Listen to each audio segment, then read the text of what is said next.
All right, folks, we are back here on WLTH 1370 AM. Happy, yes, my main man.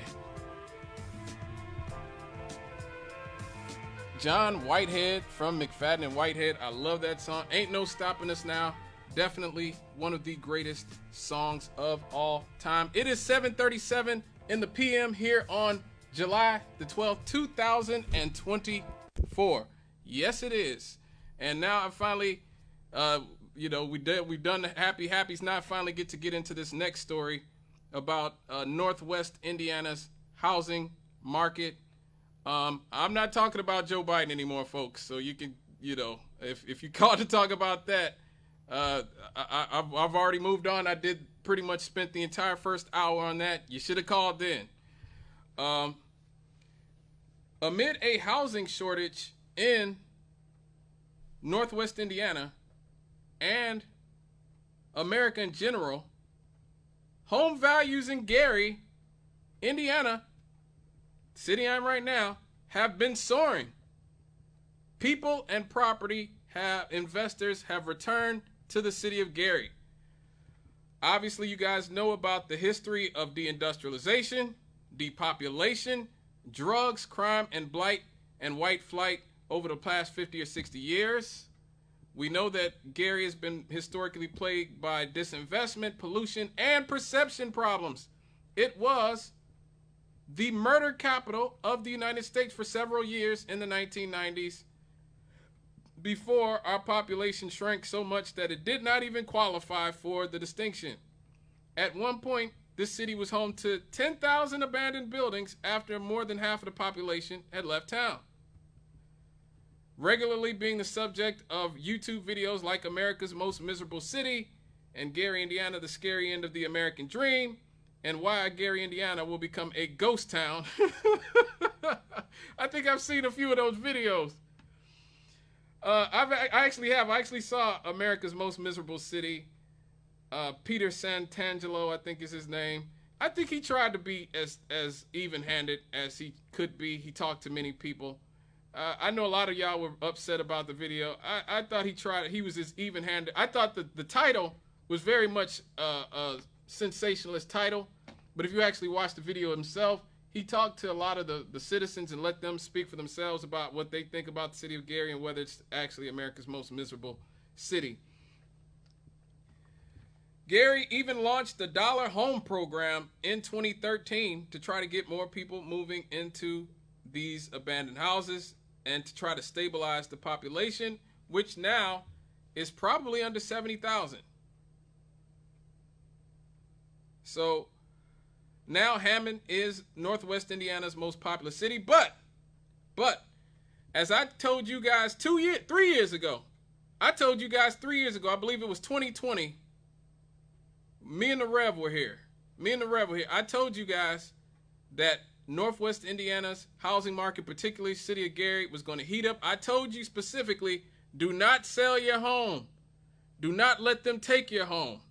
And now we are seeing the fruition of that prophecy, because the median selling price for a home in Gary rose from just $15,000 in May of 2014 to $76,000 in 2019 to $106,000 in May. So we went from just $15,000 10 years ago to $76,000 in 2019 to $106,000 this May, according to the Northwest Indiana Realtors Association. That is more than a 7-fold jump in home prices in just 1 decade. Home buyers are taking another look at the city of Gary, Indiana. Yes, they are.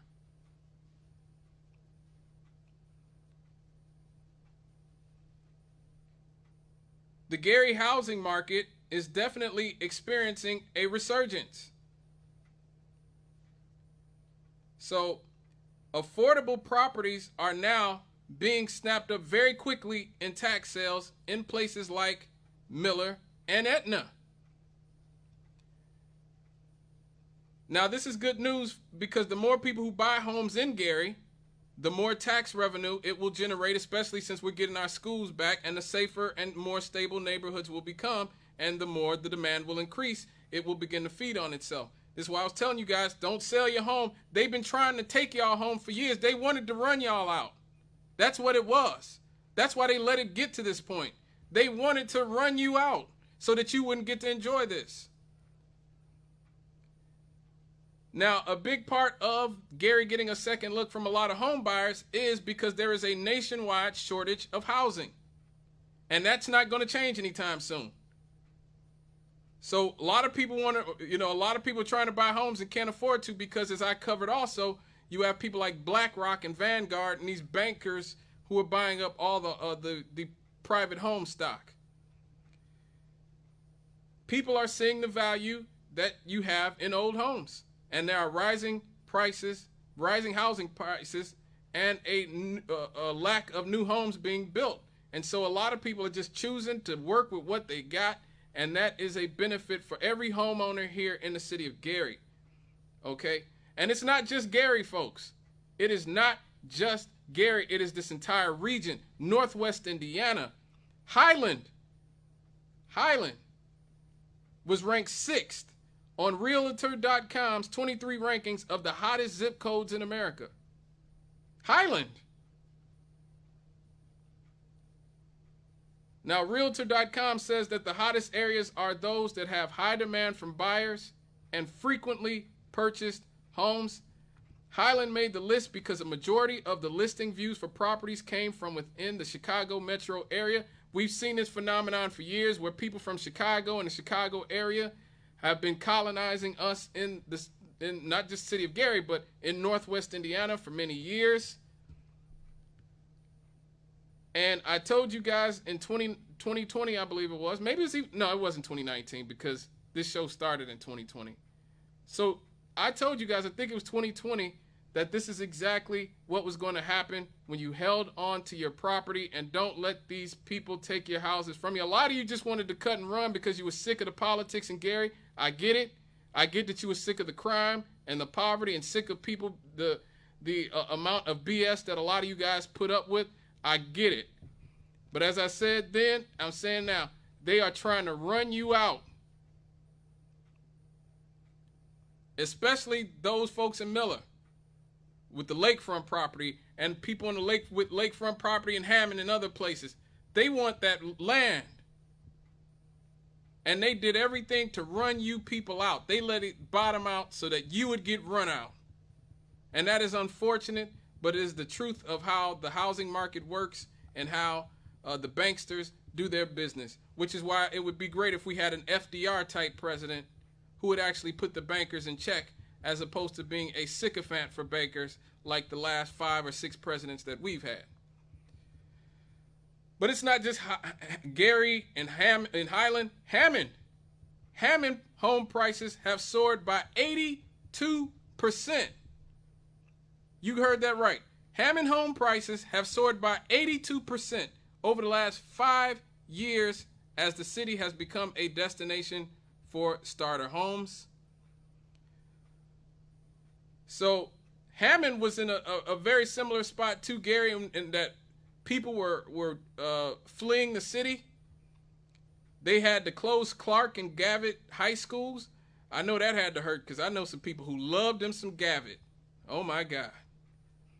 The city was so hard up for residents that it launched the College Bound program to offer free in-state college for high school graduates. But now Hammond is emerging as a destination for starter homes, people who are looking to commute to Chicago for work, and homeowners looking for a relative bargain on a large historical home. So that's why their median sales prices have soared by over 80% just over the last 5 years. Just last year, a 4-bed, 4-bath house near Purdue Northwest sold for $615,000. Wow. Money, money, money. Yes, that is money. The median home sales prices in Hammond is $92,000 at the end of 2018, and now it is $168,000. there was a $492,000 house sold in Glendale Park, and a home on Forest Avenue for $480,000. Another on Forest Avenue sold for $465,000, and a home on Knickerbocker Parkway sold for $430,000. Wow. People who bought homes for $150,000 or $160,000 a few years ago are now selling them for over $200,000. And let me just say this for all you homeowners, I'm not one yet. Hopefully I will be able to become one at some point. But if you own a home, my salute to you. All you who stayed in this area, so many people that I grew up with here in the city of Gary couldn't wait to get the hell out of Gary. And I used to say that myself when I was young. I can't wait to get out of Gary. But it really was not until I started working in the community with my mother at the United Urban Network and working with so many of you who have helped us in the United Urban Network over the years that made me say, you know what? This is my home. This is where we make the stand. Right here in Gary, Indiana, in East Chicago, Indiana, in Hammond, Indiana. We are going to make the stand here. We are not going to let them take our legacy. And I'm not, and I hope you won't let them take the Steel City, East Chicago, Hammond, all these banksters, all these, outsiders from Chicago or from wherever coming here to push us out of Northwest Indiana. I really hope that most of you look at see the light at the end of the tunnel. The light is shining, you guys. The light is finally starting to shine. All the crap that you guys have been through as homeowners and as citizens of Gary, East Chicago, Hammond, and these Tri-Cities and these communities in Northwest Indiana, Maryville, all you people who've been dealing with a lot of these influx people for the last 5, 10, 15 years, the light is finally showing. If you kept your home, if you maintained your properties, you will finally get to benefit from your labor. And I couldn't be happier for you, and I couldn't be prouder of you. A lot of you worked your entire lives to afford a home in this region. God bless you. Oh, we got some callers. Hello, caller. Hello, caller. Hey, Scott, I'm back. Oh, okay. What's up? Listen, I know you're talking about the housing. I'm Yes. to what you're talking about. Yeah, I know. I know we're running scared. But listen, this is what I want to say. You 40 years old people, 40, 50, 60, 70 years old, they never owned a house in Gary. This has been going on for the past 60 years, so you cannot talk about what happened back in the day. Now, I'll tell you this. Hammond and East Chicago has been a leech on Gary for the past 70 years, okay? Now, when you go to this part right here, you look at the housing here in Gary. My generation and others, they didn't drop the ball. The ball's in your court. You don't talk about what's in then. You talk about what's in your court now. Now, Okay. when you talk about the house, All right. okay, you say we should hold on to the housing. Yes. And somebody came here, and I know that already. It's people, they never owned a home. Yep. That wasn't affordable to own a home here in Gary, okay? When the houses, you could get a house for $8,000, okay? 2 bedrooms out in Marshalltown. My family stayed on Missouri Street. Right now, 3 of my family members right now stay. One stay in $1 million house out there in the middle. The other ones stay around $400,000, $300,000, okay? So, hey, man, so when you talk about those things, man, talk about what you know, man, okay? Okay. All right. Thank you for your call. Hello, caller. Why, hello there. What's up? I'm just thinking about how inflation really works. Okay. And, well, it is a big hooray when you can, sell your $15,000 home for $280,000. That's a windfall. But when we think about the amount of places I've been and watched working communities where working men and women live be converted into service-only people that actually are earning more than what the standard wage today, $150,000 and up. So if you're talking about the average person that's a disabled vet with one leg or or a person that worked in the mill has got, lung disease, or the person that dedicated their life to doing any other service to help our country move forward and to make a living, they wouldn't be able to live here in any way when you're talking about selling houses for like $500,000, $1 million bucks, right? That means the local folks got to go. Us folks got to go, unless we have some kind of way of actually talking about this other than the glamour of somebody's going to make, $300,000 on their house. Right. When everybody's neighborhood, and of course everything goes up with that. And so understanding what makes our dollar go from like 90 cents, worth 90 cents on a dollar, to about 10 cents, 20 cents on a dollar is our military investment, right? When you spend your money, when you spend like 65% of all of your income on disposable things that don't produce anything, that's why we live in deep inflation. What happened in the 70s with the oil embargo, of course, because of the way our energy people want to manage the ebb and flow of oil, they let us take the dipstick. Right. And they create this massive inflation thing that was up to like 23, 24%. And that's like what they did for inflation, right? I mean, now we've been having inflation ever since then. That's really taken our value. You could buy a standard house, as you're saying, some of these guys will know.